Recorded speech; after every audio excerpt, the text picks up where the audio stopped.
Beaucoup de monde dans les tribunes du stade Jean Bouloumier de Vittel samedi après-midi pour assister à un classique de pré-saison entre le SAS Football, pensionnaire de N2, et l'AS Nancy-Lorraine, champion de France de National la saison dernière et qui s'apprête à retrouver la Ligue 2. 2 divisions d'écart donc et une semaine de préparation en plus pour les hommes de Pablo Correa qui bouclaient leur stage dans la cité thermale et l'ont emporté logiquement en exploitant d'abord des errements spinaliens. Le capitaine Nicolas Saint-Ruf ouvrant le score de la tête sur corner à la 17e minute avant que les joueurs du club au Chardon ne profite d'une mauvaise relance du nouveau portier du SAS Thomas Roche pour doubler la mise par Zakaria Vdaouch à la demi-heure de jeu. Changement complet d'équipe à la mi-temps pour Épinal qui va retrouver quelques couleurs. Darrell Topka profitant d'un mauvais alignement nancéen pour mettre sur orbite le jeune Mathis Toraman. 3-1 avant un nouveau but meurthe-et-mosellan signé Oumar Sidibé d'une lourde frappe à l'entrée de la surface de réparation dans le but de Léo Attier. Épinal réduira une nouvelle fois l'écart à la fin du temps réglementaire grâce à un pénalty obtenu et transformé par Darrell Topka. 3-2 score final pour Nancy.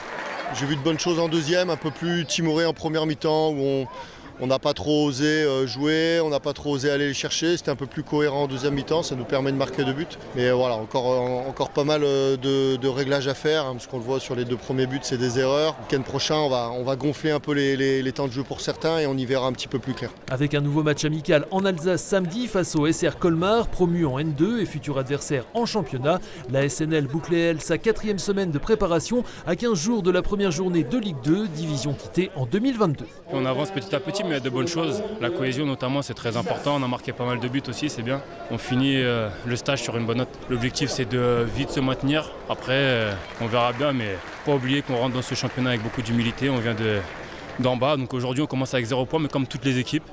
Donc voilà, on travaille, puis on verra où ça nous mène. Reprise de la Ligue 2 pour la SNL le samedi 9 août à Rodez.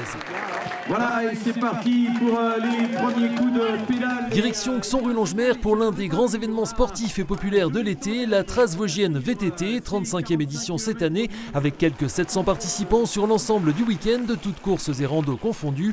Un peu moins que d'habitude en raison d'une météo pluvieuse le samedi et annoncée maussade le dimanche, mais finalement plutôt correcte.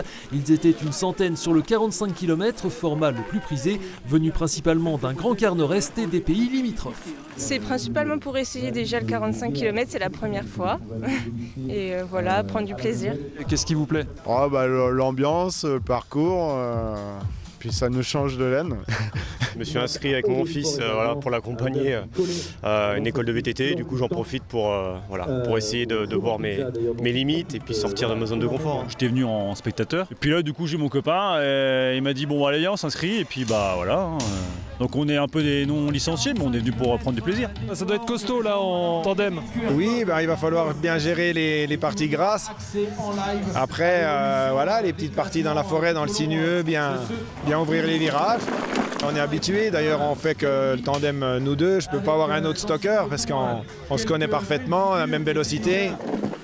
Tenant du titre sur ce 45 km, Pierre Curien, ici aux avant-postes, a dû céder sa couronne au jeune Raphaël Laurent en rouge, spinalien d'origine, licencié au club VTT des Trois-Frontières.